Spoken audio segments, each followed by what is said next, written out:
Kaalaman sa paggamit ng tubig saging or tubig mula sa saging. Ito ay may matagal na kasaysayan ang paggamit nito. Ang pag-inom nito ay sa umaga ay nagbibigay ng kaginhawa sa pakiramdam. A few moments later. So, nagpapaganda din ito ng mood at nagpapasigla ng katawan. Mabuti ito sa kalusugan ng puso dahil ito ay may kakayahang magpaganda ng daloy ng dugo, magpababa ng cholesterol level. Nakitaan na rin ito ng tanims ng sumusuporta sa benepisyong ito.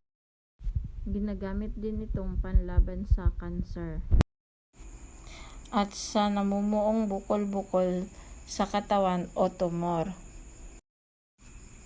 Mabuti sa kalusugan ng tiyan. Kasama na ang stomach ulcer,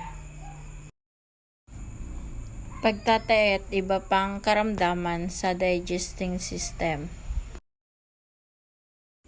Nakakabuti rin ito sa kalusugan ng bato. At sa kaso ng pamamaga nito, nagpo-promote ng maayos na ihi at naglalabas ng mga lason sa katawan.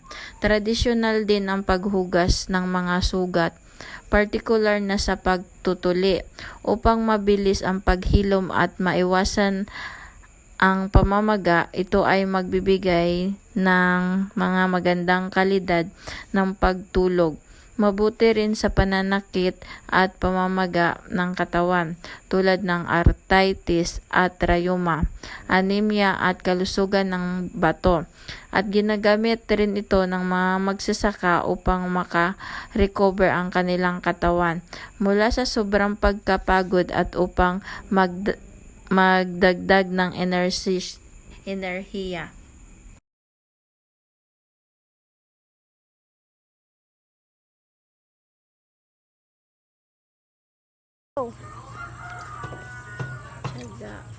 Tiyagaan lang. Masarap na ito. Gamot kaya ito. Hindi ko na-save yung video ng Lalimpyo na siya sa konti. mababaw lang pala. Okay na yan. At least gamot yung salain ko. Pwede pa na siya, te. Hindi ko lang alam. Dapat bago siguro ang Dili ba, pwede pa na siya magkuhag tubig, yapon. Kaya nga, di ko lang din alam.